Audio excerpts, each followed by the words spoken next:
Hello guys, Ethan here.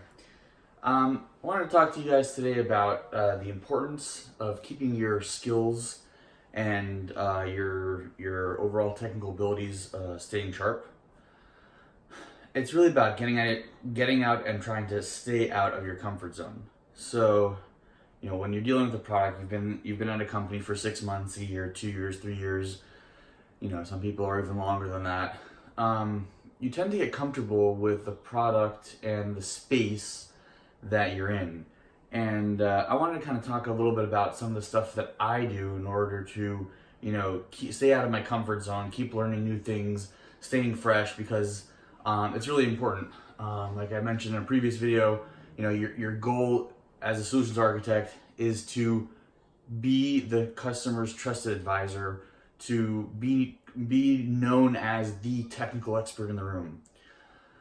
That builds your trust, your credibility, and ultimately helps you do your job. So to do that, you need to be an expert not just in your product, but also in other products and other technologies and other spaces.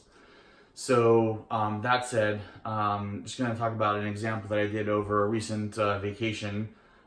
Just a little fun project that I did. Wanted to learn a couple new technologies, play around with a few stuff that I'd never done, that kind of thing before. So here's what I did. I wanted to learn a bit more about Kafka and streaming and stuff like that. I mean, as a solution architect, I understood conceptually what it was. I knew how it works and all that kind of stuff, but I never really had hands-on keyboard experience, kind of like, putting together like a Kafka topic, having a consumer and a broker and all that kind of stuff, and all work together. So I wanted to kind of get a feel for that myself. And so what I did is I said, you know what? I got a fridge downstairs. Curious how good it's actually performing.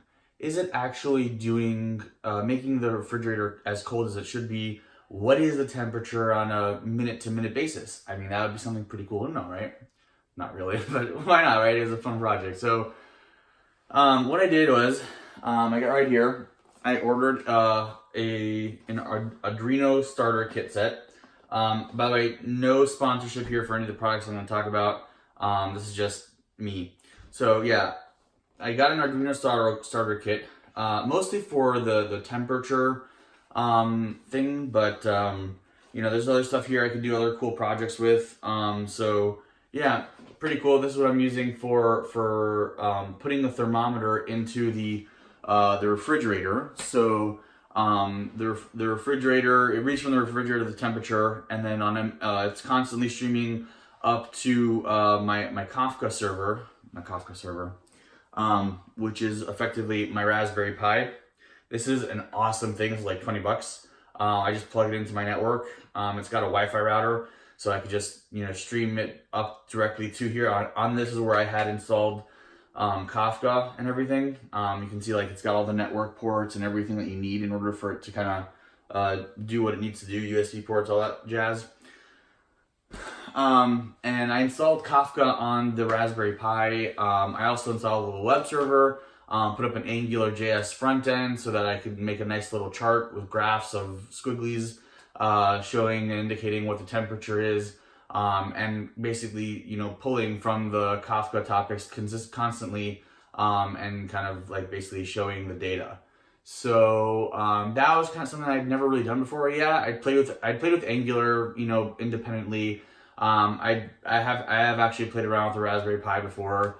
I'd never done anything with Arduino, and I'd never actually had hands-on keyboards with Kafka. Although at my company we use Kafka, and lots of customers use Kafka, and I know exactly what it does and how it works and everything, but I never actually literally programmed and done stuff with it. So that was pretty cool.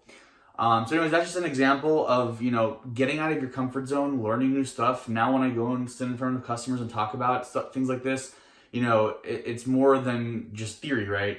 I now actually have the experience that backs it up. Yeah, obviously it's not like I code all day working with Kafka. I'm a solutions architect. It's not my job anymore. So anyways, hopefully this was useful as a kind of a pointer or a tip, helping you figure out how to keep your skills, keep them sharp and stay sharp. As always, thanks for watching, guys. Hopefully you found this enjoyable, and if you did, great. Thanks, bye-bye.